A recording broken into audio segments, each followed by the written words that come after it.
So Eric Trump went on to Fox News with Sean Hannity, and something really stood out, even more than usual. This was Eric Trump going on TV to beg for his father's love. Not only did he do the usual, where he sounds like he's crying all the time, and he's basically lying to make Biden look worse and lying to make his dad look better, but it was really all about trying to use the camera to get to his dad, saying, "Daddy, why don't you love me more?" Watch this. We need Donald Trump today more than we've ever needed him before, because for my father, times my father went down to the border. My father had the issue fixed, Maria, and then, stand it, my father had fixed this problem. Illegal immigration was not a problem anymore.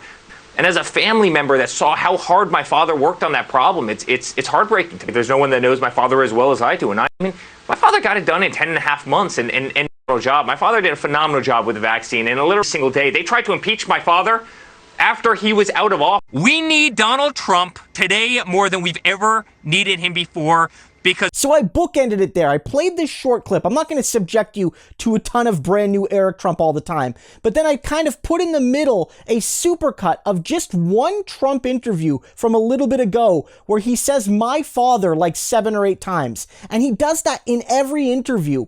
And what this shows is how broken the Trump family relationship is. How there's no actual love there. And Eric seems more than the others to just be absolutely starved from that affection he never gets from his dad. And it sort of makes sense because Eric is super dumb, and not only is he dumb, he's not the oldest child and the oldest son, which is Don Jr., and he's not the favorite child, which is Ivanka, who Donald Trump has always given a lot of attention to, wink, wink, nudge, nudge, right? You know, she's always been the favorite of Donald Trump. And so Eric, being the youngest of his original 3 kids and not particularly special, has sort of been left behind. And you see it every time, because while all of the Trump kids talk up their dad whenever they do an interview, because it's part of the deal of the Trump empire, of the Trump family, Eric makes it so personal, makes it more personal and visceral than everyone else, because I think he actually feels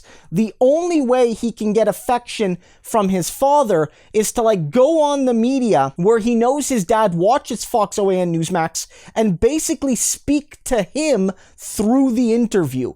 And why this is potentially devastating for Eric is not only that it sounds really sad. You don't have to feel bad for Eric, but this is objectively pretty sad sounding. It's also devastating because whenever he does this, he increases the likelihood of ruining his own life. He doesn't need to do these interviews. He's not a politician. He doesn't work for the Trump PACs. He runs the Trump organization, but that just makes him some regular businessman. He doesn't need to be on Fox News every night. And yet when he goes on the news, he often incriminates himself, his company, and his family, often because he's a dum-dum. And so out of this desire for love and affection and attention from his own family and his father in particular, he continues to put himself at risk. Again, you do not need to feel bad for the adult Trump children. Just because they had a crappy dad, which they did, doesn't excuse all of the crappy things they are doing and have done and will continue to do. But if you're understanding or trying to understand why Eric does what he does, this is why. He would literally risk embarrassing himself and incriminating himself all to get daddy's attention, and it probably doesn't even work.